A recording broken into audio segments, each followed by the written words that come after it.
Hey guys, it's Saoirse, and today I've got Tracks for you. And this was published in 1988. It's by Louise Erdrich.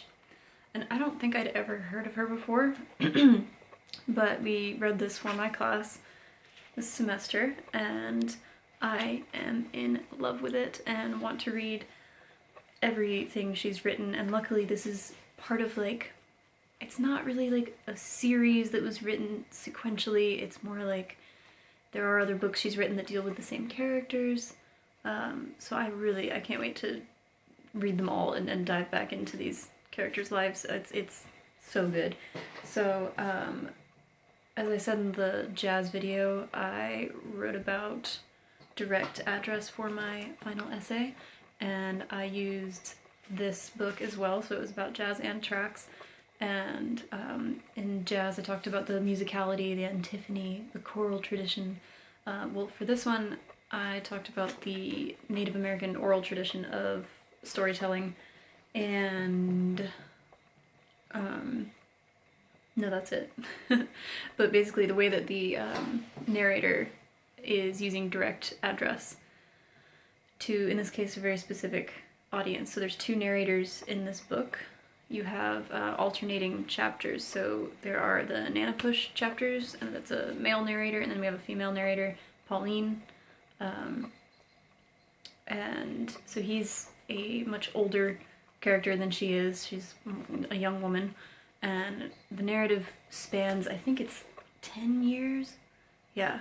Over the course of 10 crucial years, as tribal land and trust between people erodes ceaselessly, men and women are pushed to the brink of their endurance, yet their pride and humor prohibit surrender. So it's set in North Dakota. It says, at a time in the past century when Indian tribes were struggling to keep what little remained of their lands. And it is kind of, I think, the same time period as jazz, interestingly. So that is really interesting to think about, that it was happening. I mean, it's fictional, but that was taking place in New York City, and this was in North Dakota. Not quite the same time. Starts out 1912, and gets pretty close. Yeah, 1924. And I think jazz is 1926, but don't quote me. So I'll just read the first page and then some quotes for you. You know how I do. So the first chapter is narrated by Nana Push, and the thing about his narrative is that he's talking directly to Lulu, who is his granddaughter. Whereas Pauline, we could get into a whole thing about who she could be talking to and how it's, it could be perceived as a Catholic confession, and everybody who reads what she's written is a possible disciple, and it's all very interesting. But we don't have time for all of that right now, and I'm sick of my essay. So, this is winter 1912. We started dying before the snow, and like the snow, we continued to fall. It was surprising there were so many of us left to die. For those who survived the spotted sickness from the south, our long fight west to I'm sorry, I can't pronounce everything, Naduisu land, where we signed the treaty, and then a wind from the east bringing exile in a storm of government papers. What descended from the north in 1912 seemed impossible. By then we thought disaster must surely have spent its force, that disease must have claimed all of the Anishinaabe that the earth could hold and bury, but the earth is limitless, and so is luck, and so were our people once. Granddaughter, you are the daughter of the invisible. You are the child of the invisible, the ones who disappeared when, along with the first bitter punishments of early winter, a new sickness swept down. So, when I was doing my research for the paper, I learned a lot. It's funny how you can hate what you're doing, but also secretly be interested in it. So I read one essay where they talked about how in the very first paragraph, Nana Push orients himself to the four directions, which I didn't know, but it claims that it's a Native American storytelling tradition. You tell me, this was in some scholarly article. So he talks about the spotted sickness from the south, long fight west, wind from the east, and what descended from the North in 1912, which I just totally didn't catch. So it was really cool getting to like dig into this more. Wouldn't say necessarily just through an academic lens, but by like reading what other people wrote who know a lot more than I do, which is I know nothing about Native American traditions. And now I'm totally interested and, like I said, obsessed with this book. So if anybody has suggestions for further Native American fiction that I should read, please. I'm really, really interested. Yeah, I don't know, this book really spoke to me.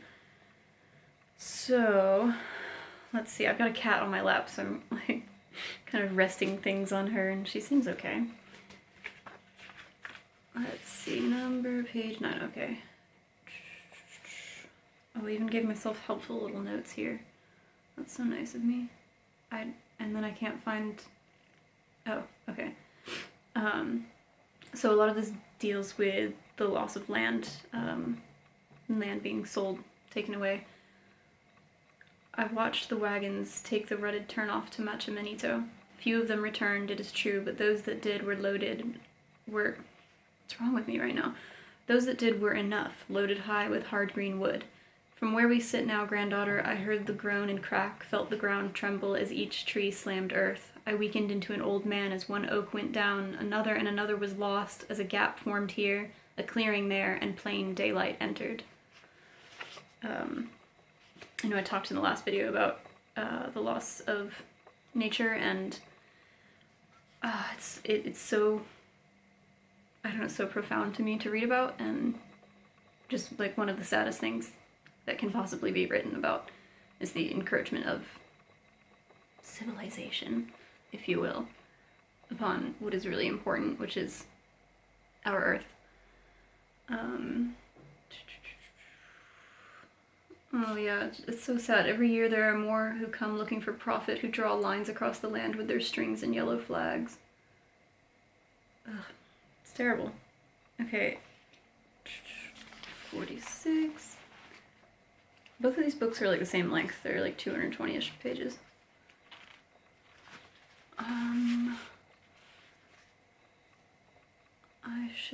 I shouldn't have been caused to live so long, shown so much of death. Oh, this is Pauline, by the way. She's like helping people who are dying, or helping them to die. She becomes very, very religious, and so she's mixed race, white and Native American, and throughout the book she kind of totally drops her Native American roots and becomes Catholic. And it's a really moving, sad, powerful part of the story. So she says, I shouldn't have been caused to live so long, shown so much of death, had to squeeze so many stories in the corners of my brain. They're all attached, and once I start, there is no end to telling because they're hooked from one side to the other, mouth to tail. During the year of sickness, when I was the last one left, I saved myself by starting a story. Am I supposed to be... I'm so full of it. This is not Pauline, sorry. I got confused because she does the whole death thing. This is still Nanapush. Because he's talking about his wife, and I'm like, what? Can you tell it's been like a few weeks since I read this? I'm sorry, guys. Okay, one night I was ready to bring to the other side the doll I now gave Eli. My wife had sewed it together after our daughter died, and I held it in my hands when I fainted, lost breath, so that I could hardly keep moving my lips, but I did continue and recovered. I got well by talking. Death could not get a word in edgewise, grew discouraged, and traveled on. So one thing that I found really interesting in this book is the use of storytelling, language, talking, conversation to make a change. And Nanapush is really good at that. He uses his words to sometimes manipulate when it comes to the people who are trying to take their land. And he doesn't like Pauline. So that's kind of tough because you have these two narrators, and like I wanted to root for both of them, but they like hate each other.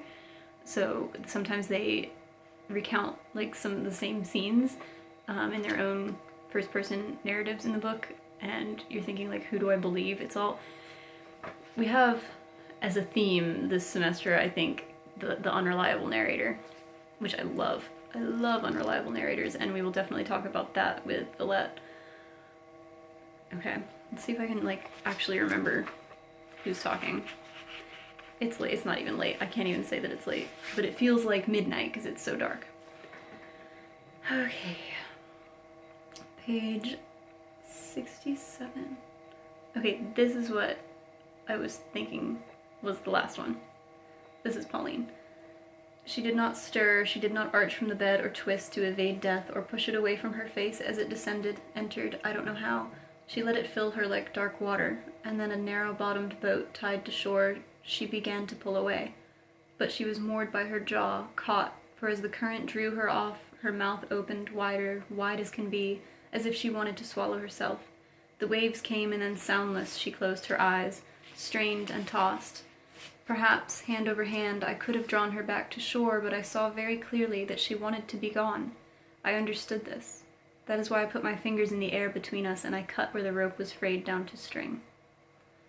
So this is Pauline helping somebody transition into death.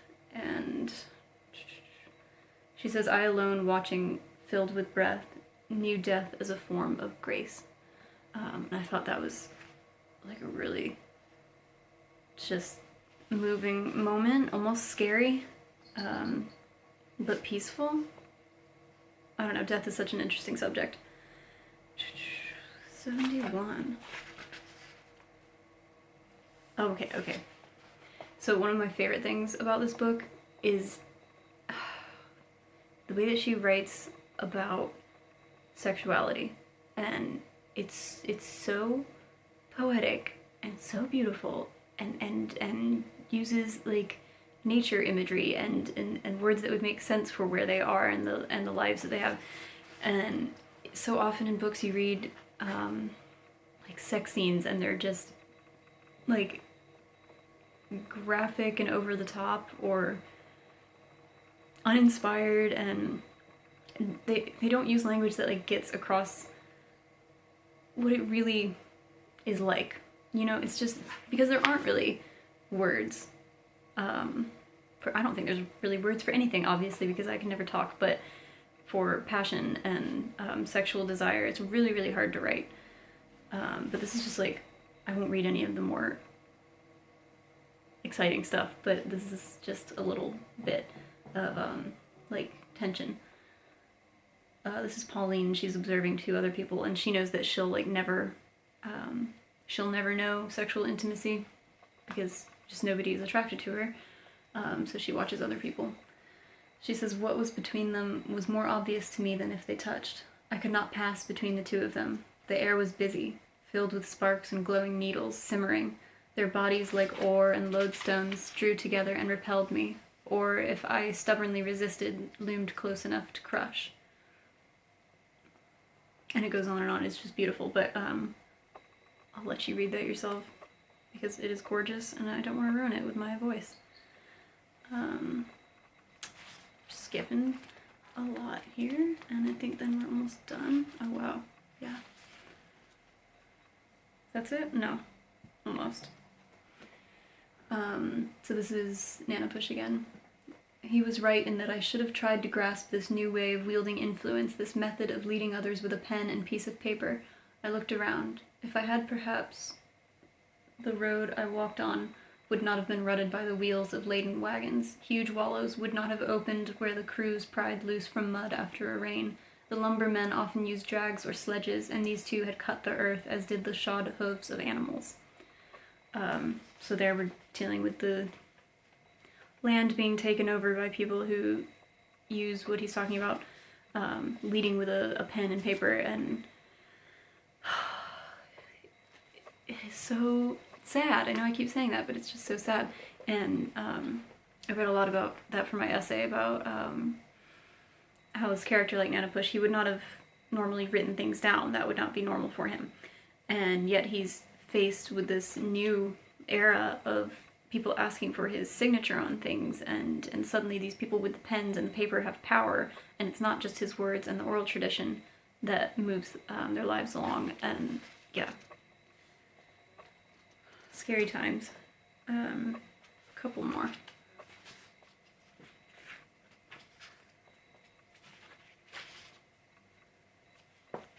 Around me a forest was suspended, lightly held. The fingered lobes of leaves floated on nothing. The powerful throats, the columns of trunks and splayed twigs, all substance was illusion. Nothing was solid. Each green crown was held in the air by no more than splinters of bark. I just love the nature writing in this. It's so pretty.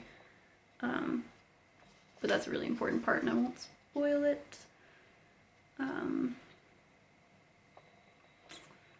Okay, last one.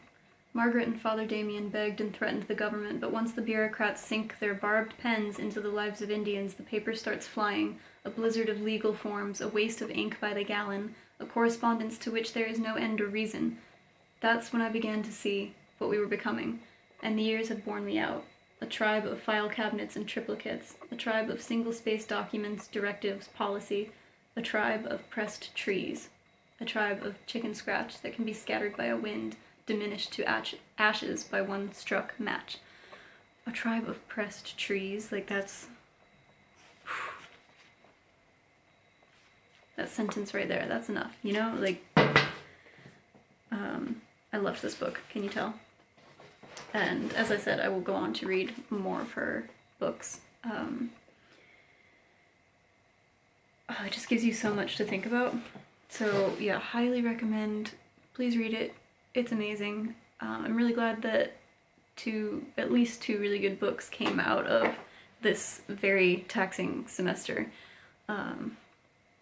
Yeah, I'm so glad, because I don't know if I would have found them otherwise, you know?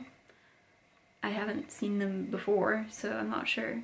That always freaks me out, like how many books there are in the world that I would love that I just don't know about. I mean, it's enough that I have like so many books on my shelf that I do know about and haven't read yet. And now I'm thinking about all these books that I don't know. Anyway, quick update. I am going to finish my goal of reading 52 books this year. That comes out to about one book a week. But it was often very crazy and scattered, especially towards the end of the year. I had to read a lot of like really, really short books because I was reading these massive books for school.